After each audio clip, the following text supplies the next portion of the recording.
ఒక్కసారి కొమ్మూరి గోల్డ్ కి కాల్ చేయండి. తాకట్లో ఉన్న మీ బంగారాన్ని విడిపించి మార్కెట్ ప్రైస్ కి వాళ్ళు కొనుక్కుని మిగతా డబ్బులు మీకు ఇచ్చేస్తారు. హాయ్ హలో నమస్తే, వెల్కమ్ టు మనం టీవీ. నేను మీ చార్మి. ఎవరైనా గుర్తు తెలియని వ్యక్తులు మీ ఫోన్స్కి మెసేజెస్ చేసి లేదా ఫోన్ చేసి ఓటీపీస్ అడిగినప్పుడు అస్సలు షేర్ చేయకండి. స్కామ్స్ నుంచి దూరంగా ఉండే ప్రయత్నం చేయండి.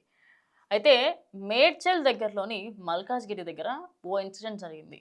ఆ ఇన్సిడెంట్కి సంబంధించి ఇప్పుడు ఎవరెవరైతే మటన్ తినడానికి వెళ్తున్నారో, అదేవిధంగా బ్లడ్కి సంబంధించి మీరు ఎక్కడన్నా బ్లడ్స్ ఇచ్చినా, అదేవిధంగా మీ బాడీలోకి ఇతర బ్లడ్ వస్తుంది అంటే ఆ బ్లడ్ మనిషిదా కాదా అనేది తెలుసుకోవాల్సిన స్టేజ్కి వచ్చాం. అంటే అక్రమాలు చేయడము, అదేవిధంగా ఇల్లీగల్ కార్యక్రమాలు చేయడానికి రోజు రోజుకి జనాలు కొత్త కొత్త దారులను వెతుక్కుంటూ ఉన్నారు.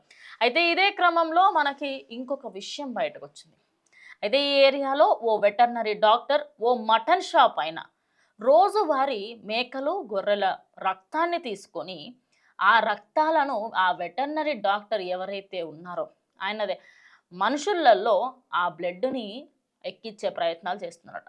అయితే ఇలాంటి ఘటన ఒకటి బయటపడడంతో అక్కడ స్థానికులలో చాలామంది ప్యాకెట్లుగా అసలు ఏం తీసుకెళ్తున్నారు ఏంటి అని చెప్పేసి ఆరా తీయగా 180 ప్యాకెట్లు దొరికినాయి. అది కూడా అటు గోట్స్ అదేవిధంగా షీప్స్కి సంబంధించిన అంటే మేకలు గొర్రెల అటు బ్లడ్ అక్కడ దొరకడంతో అక్కడ ఉన్న వాళ్ళంతా కూడా అవాక్కయ్యారనమాట.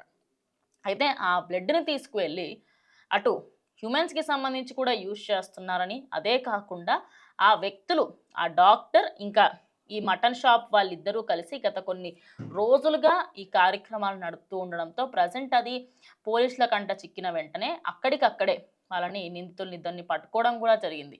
కానీ ఇది విన్న తర్వాత ఎవరెవరైతే యానిమల్ లవర్స్ ఉంటారో వాళ్ళందరూ కూడా ఆందోళన వ్యక్తం చేస్తున్నారు. మూగ జీవాలకు సంబంధించి ఇలా హింసించి వాటి రక్తాన్ని తీసుకుంటే అవి తొందరగా చనిపోతాయి. నిజానికి ఓ జీవి నుంచి అది ఏదైనా సరే ఎక్కువ మోతాదులో మనం బ్లడ్ని కంటిన్యూస్గా డ్రైన్ చేస్తూ ఉంటే ఆ ఏదైతే పశువు ఉంటుందో అది తొందరగా చనిపోతుంది. అది ఇల్లీగల్ కార్యక్రమం. ఫస్ట్ అండ్ ఫార్మోస్ట్ థింగ్ అసలు అలా కంప్లీట్గా డైరెక్ట్ బ్లడ్ తీయకూడదు.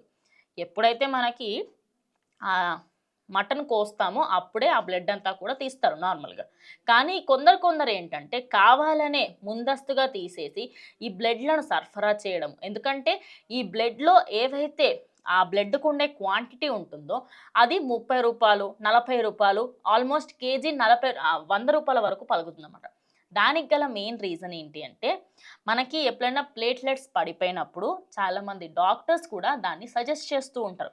కానీ దాన్ని ఆ బ్లడ్ని మనం ఉడకబెట్టుకొని తినడం వల్ల ఎన్నో బెనిఫిట్స్ ఉన్నాయి. కానీ డైరెక్ట్గా మన బాడీలోకి ఇన్సర్ట్ చేయడం వల్ల ఎలాంటి బెనిఫిట్స్ ఉండవు. దానివల్ల సైడ్ ఎఫెక్ట్స్ వచ్చి ఆ మనిషి ప్రాణం పోయే అవకాశం కూడా ఉంటుంది. అయితే మేడ్చల్ దగ్గర జరిగిన ఈ ఇన్సిడెంట్కి సంబంధించి కీసరా పోలీసులు అయితే వాళ్ళిద్దరిని అదుపులోకి తీసుకున్నప్పటికీ కూడా చాలామందిలో ఓ భయం అయితే ఉండిపోయింది.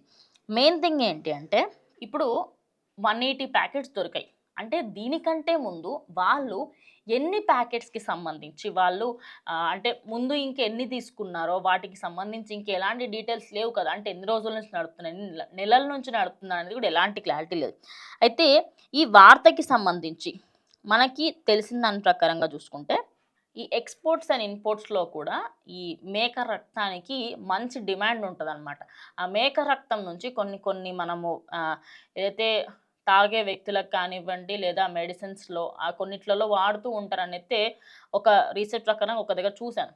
కానీ అది వాడే పద్ధతి ఉంటుంది. ఆ బ్లడ్ని ఏదైతే ఉంటుందో మనం సినిమాలలో కూడా చూస్తాం. అదేవిధంగా చాలా ప్రాంతాలలో ఇప్పటికీ కూడా హైదరాబాద్లో ఎన్నో ఇండ్లలో ఆ రక్తాన్ని ఉడకబెట్టి దాన్ని తింటారు, మేక రక్తాన్ని. బికాస్ అది బాడీకి మంచి చేస్తుంది కాబట్టి. కానీ ఆ రక్తాన్ని బాడీలోకి ఇన్సర్ట్ చేసే కార్యక్రమాలు చేయడము ఇలాంటివన్నీ చేస్తూ ఉండడంతో వీళ్ళపైన కఠిన చర్యలు తీసుకోవాలి అని చెప్పేసి జంతు ప్రేమికులు అయితే ఇప్పుడు చెప్తున్నారు. మరి ఈ వార్త విన్న తర్వాత మీరేమనుకుంటున్నారు? ఇలాంటి ఘటనలు జరుగుతూ ఉంటే అసలు ఇల్లీగల్ కార్యక్రమాలకి ఎలాంటి అంటే ఎన్ని తోవాలు ఉన్నాయి, ఐ మీన్ ఎన్ని దారులు ఉన్నాయి అనేదైతే క్లియర్గా అర్థమైంది. అంటే రోజు రోజుకి ఇల్లీగల్ కార్యక్రమాలు చేసే వాళ్ళు ఎక్కువ అవుతున్నారు. అంటే అడ్డదారులలో వెళ్ళి డబ్బులు సంపాదించాలి అనుకోవడం ఒక అంతుకి పిచ్చితనమే. కానీ ఇలా రక్తాలు అమ్ముకొని అది కూడా మేకలై అటు గొర్రెలై ఇవి రక్తాలు అమ్ముకుని బతికే అంత బతుక అది కూడా బతికేనా అని చెప్పేసి కూడా నిజంగా నేను అంటున్నా. మరి ఈ విషయం పైన మీరేమనుకుంటున్నారు ఖచ్చితంగా కమెంట్ చేయండి. ఇది వాడి వీడియో, ఇంకో వీడియోతో మళ్ళీ కలుస్తాం. అంటే కీప్ వాచింగ్ మనం టీవీ.